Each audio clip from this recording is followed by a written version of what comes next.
अस्सलाम वालेकुम viewers, welcome back my YouTube channel Pindi food ideas. आज मैं आपके लिए बहुत ही अमेजिंग रमज़ान स्पेशल रेसिपी लेकर आई हूँ जो कि रमज़ान में बहुत ज़्यादा खाई जाती है और इसकी मांग भी बहुत ज़्यादा बढ़ जाती है, इसीलिए ये रमज़ान स्पेशल रेसिपी है। आज मैं बनाऊँगी आपके लिए वेजिटेबल स्प्रिंग रोल जो कि बहुत ही ईजी बनेंगे, बहुत ही डिलीशियस बनेंगे, बहुत ही हेल्दी बनेंगे और आपके बच्चे बड़े सब शौक से खाएँगे, जो कि हम अपने घर पर ही बनाएँगे। तो चलिए हम वीडियो को स्टार्ट करते हैं।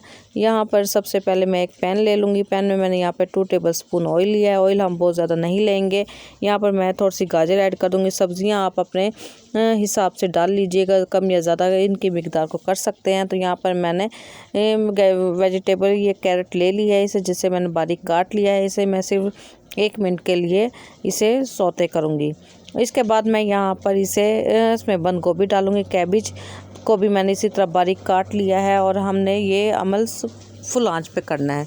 आंच को हमने बिल्कुल भी कम नहीं रखना। अगर हम आंच को कम रख देंगे तो हमारी ये वेजिटेबल बहुत ज़्यादा नरम हो जाएंगी, बहुत ज़्यादा पानी छोड़ देंगे। तो इस वजह से हमने ये आंच को तेज़ फ्लेम पे ही करना है। तो इसके बाद हमने सिर्फ 3 मिनट के लिए इसे फ्राई करना है। फ्राई होने के बाद ये देखिए इस तरह इस कंडीशन में आ गई हैं। इसके बाद मैं यहाँ पर कैप्सिकम थोड़ा सा बारीक काट के डाल दूँगी। शिमला मिर्च अगर आपके पास अवेलेबल ना हो तो आप स्किप कर दें। यहाँ पर मेरे पास पहले से ही थोड़ा सा मैक्रोनी बॉईल की हुई थी, मैंने वो भी ऐड कर दी है। इसके बाद यहाँ पर मैंने आलू लिए हैं जो कि जिन्हें मैंने बॉईल कर लिया था और उन्हें पहले ही मैश कर लिया था। अगर हम पहले मैश नहीं करेंगे और सब्जियों के साथ इसे मैश करेंगे तो हमारी सब्जियाँ भी बहुत ज़्यादा मैश हो जाएंगी और इस तरह से फ्रेश नहीं लगेंगी, जिससे हमारे स्प्रिंग रोल भी अच्छे नहीं लगेंगे, ख़राब से हो जाएंगे। तो इसलिए हमने आलूओं को पहले ही मैश कर लेना है। इसके बाद यहाँ पर मैं इसमें 1 टीस्पून ज़ीरा ऐड करूँगी और इसके बाद 1 टेबलस्पून इसमें मैं पिसा हुआ धनिया इस्तेमाल करूँगी। पिसा हुआ धनिया डालने के बाद मैं यहाँ पर इसमें थोड़ी सी हल्दी डालूँगी। हल्दी आपने तकरीबन ½ टीस्पून या इससे थोड़ी सी कम लेनी है और 1 टीस्पून इसमें मैं सुर्ख मिर्च पिसी हुई डालूँगी और 1 टीस्पून इसमें मैं पिसा हुआ गरम मसाला डालूँगी और 1 टीस्पून इसमें मैं नमक ऐड करूँगी। थोड़ी सी हम प्याज ऐड कर देंगे। आपने सारे मसाले इसी तरह डालने हैं, लेकिन आप मिर्च और नमक का अपने हिसाब से डालेंगे, क्योंकि कुछ लोग नमक या मिर्च ज़्यादा खाते हैं या कम खाते हैं, तो इस वजह से आपने अपने हिसाब से डालना है। मैंने यहाँ पर मिर्चें और नमक अपने हिसाब से डाला क्योंकि हम नॉर्मल खाते हैं। तो इनको आपने बिल्कुल हल्के हाथ से मिक्स करना है, बहुत तेज़ हाथ से मिक्स नहीं करना। अगर आप बहुत तेज़ से हाथों से करेंगे तो ये ख़राब हो जाएंगे। इस तरह की रोल पट्टी मार्केट में इजीली मिल जाती हैं और आजकल रमज़ान है तो रमज़ान में तो बहुत ज़्यादा हर जगह आपको इसके स्टॉल वगैरह नज़र आते हैं, तो इजीली मिल जाती हैं। इस तरह से हमने इसकी परत को अलग कर लेना है।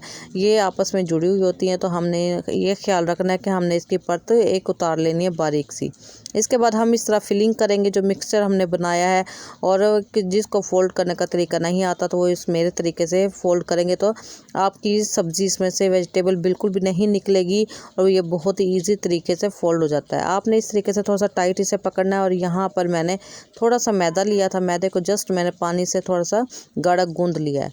गाढ़ा से इस तरीके से पेस्ट बना लिया है। अगर हम इस तरीके से मैदे से इसे जोड़ेंगे तो ये कभी भी आपके रोल नहीं खुलेंगे, ना इनमें ऑयल जाएगा। कुछ लोगों का यही कंप्लेन होती है कि हमारे रोल खुल जाते हैं, इनमें ऑयल चला जाता है, सब्ज़ी बाहर आ जाती है। तो वो यही छोटी छोटी टिप्स होती हैं जो वो नहीं करते। तो यहाँ पर मैं सारे फिलिंग इस तरह मैं कर लूँगी और यही वो पॉइंट है कि यहाँ पर क्योंकि हमने इस वेजिटेबल्स का हमने पानी थोड़ा सा खुश्क किया हुआ है तो हम इसे फ्रीज़ कर सकते हैं। ये आप तकरीबन 2 से 3 वीक के लिए भी इसे फ्राई करके ये फ्रीज़ करके आप रख सकते हैं। आपके रोल बिल्कुल भी ख़राब नहीं होंगे, वेजिटेबल आपकी बिल्कुल फ्रेश रहेंगी। तो यहाँ पर मैंने पैन में ऑयल ले लिया था क्योंकि मैंने पहले यहाँ पर थोड़े से पकौड़े पहले फ्राई किए, तो इस वजह से मैंने वही ऑयल यूज़ किया है। तो आप परेशान ना हो ना देख के कि इसमें क्या है ऑयल में। तो यहाँ पर मैंने ऑयल वही वाला यूज़ किया जिसमें मैंने पकोड़े फ्राई किए थे। तो यहाँ पर साथ में मैं हल्की आंच पर रोल भी फ्राई कर लूँगी। रोल आपने हल्की आंच पे करने हैं, स्लो फ्लेम पर, हाई फ्लेम पे नहीं करना, वरना ये बहुत ज़्यादा ऊपर से एकदम से जल जाएंगे। तो आप इसे ये देखें मज़ेदार से रोल हमारे मज़ेदार से क्रिस्पी रोल बनकर तैयार हो गए हैं और हम इसे दही के साथ या केचप के साथ इसे सर्व कर सकते हैं। ये देखें मज़ेदार से इसमें वेजिटेबल भी नज़र आ रही है और ये बहुत ही ईजी बनते हैं, बहुत ही झटपट से बनते हैं, बहुत ही डिलीशियस बनते हैं और जो बच्चे वेजिटेबल नहीं खाते उनके लिए ये बहुत ही अच्छे हैं। सो व्यूअर्स, उम्मीद है कि आपको मेरी ये रेसिपी अच्छी लगी होगी। अगर अच्छी लगी तो मेरे चैनल पिंडी फूड आइडियाज़ को लाइक कर दे, शेयर कर दे, सब्सक्राइब कर दे।